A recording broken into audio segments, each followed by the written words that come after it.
Looking for your next great read? Here are 6 books on my to-read pile.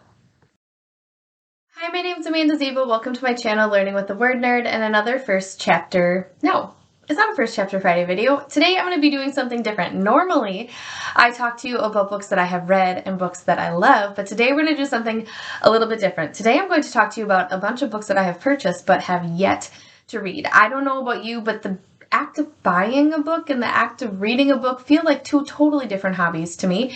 And sometimes I let the first one get ahead of the second one and I have a stack that piles up.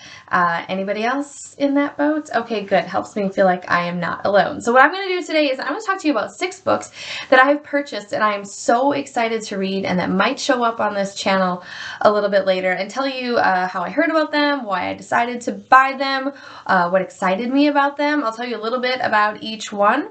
And maybe if you're on the lookout for a new great book too, you'll find something great. Or if you've read one of these and you think that I should move it to the top of my stack, definitely let me know in the comments. Okay, so the first one is called The Lion of Mars by Jennifer L. Holm.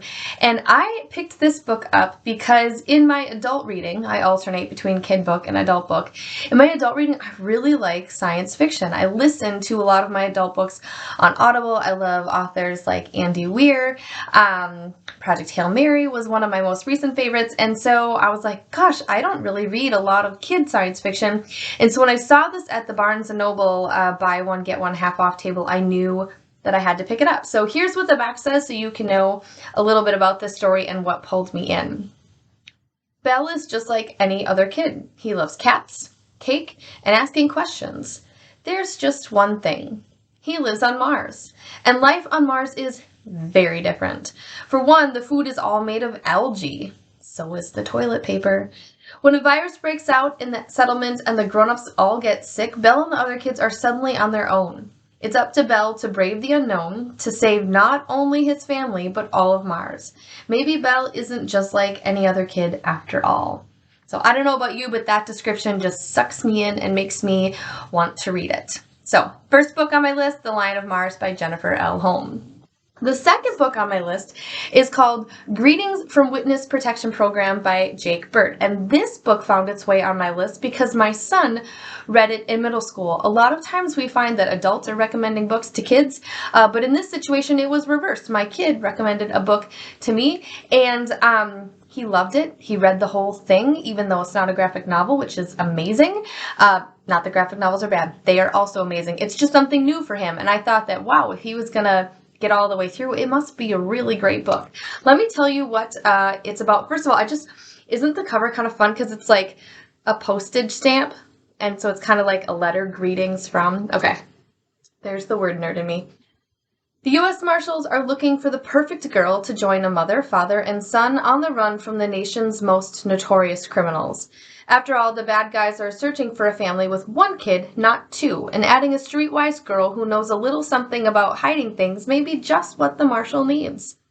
Nikki swears she can keep the Trevor family safe, but to do so, she'll have to dodge hitmen, cyberbullies, and the specter of standardized testing, all while maintaining her marshal-mandated B- average. As she barely balances the responsibilities of her new identity, Nikki learns that the biggest threat to her family's security might not lurk on the road from New York to North Carolina, but rather in her own past. Dun dun dun. So, cannot wait to read this one and then talk about it with my son. All right, here's another one that was recommended to me, not by a kid, but in a Facebook group of other teachers. They were talking about, hey, I need a book that's a great mystery. And then someone said, you absolutely have to read Coop Knows the Scoop by Taryn Saunders. And so I immediately went and added it to my cart. And here's what this story is about. The whole town is talking, and it's up to Coop to find the truth. Windy Bottom, Georgia is usually a peaceful place. Coop helps his mom at her cafe and bookstore. Ooh, yay, books about a bookstore. Another bonus. He hangs out with his grandpa and bikes around with his friends, Justice and Liberty. The town is full of all kinds of interesting people, and no one has ever caused a big problem. Until now. When the link to a cold case mystery is discovered beneath a playground, everyone is eager to solve it, but somehow Coop's grandpa is taking all the blame. It seems like there are a lot of secrets buried in their small town after all. Will Coop and his friends get to the bottom of the mystery and clear Gramps' name before it's too late? Here's one of the endorsements at the bottom. Endorsement is when one person, usually another famous author, sometimes more famous than the author of the actual book, says something great about it to pull people in and make them want to read it.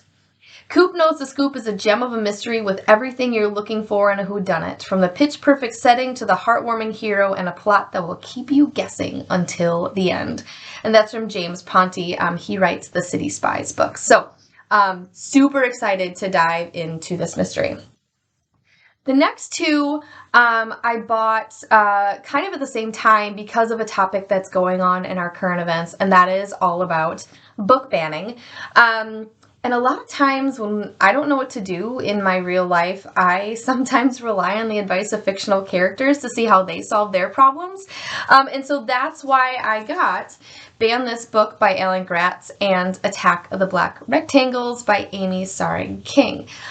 Both of these books deal with censorship and book banning, and I'm just really excited to see how these characters and maybe even their teachers deal with book challenges and book banning and censorship, to give me some more insight and ideas of how I can handle this in my own life. So, Ban This Book by Alan Gratz. The back just has a list of banned books.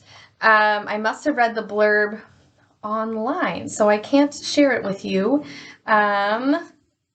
It's right on the inside cover, which is very rare for paperback. Usually you find it on the back.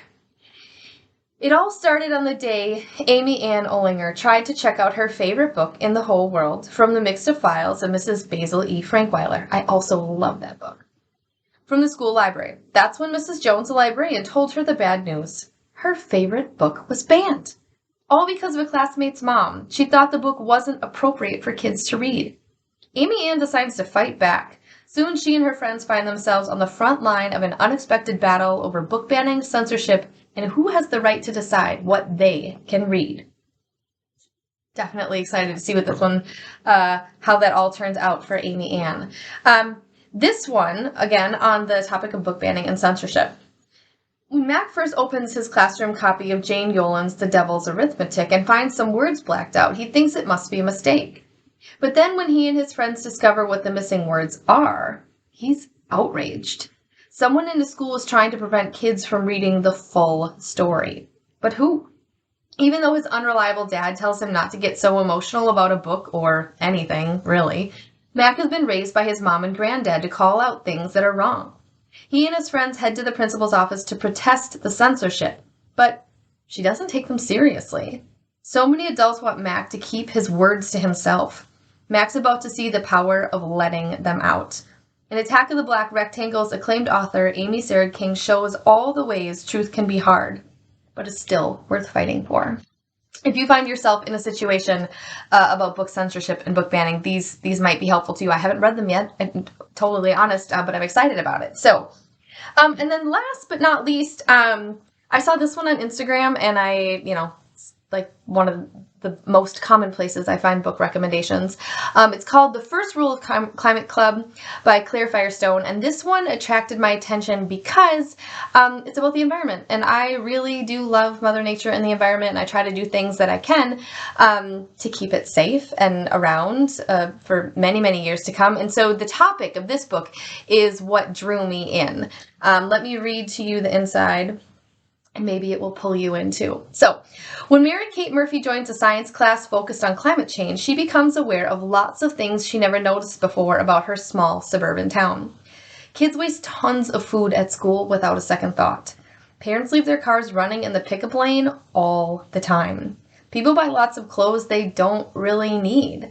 Some of her friends who live in the city and are bused to her school don't always feel included. And the mayor isn't willing to listen to new ideas for fixing it all.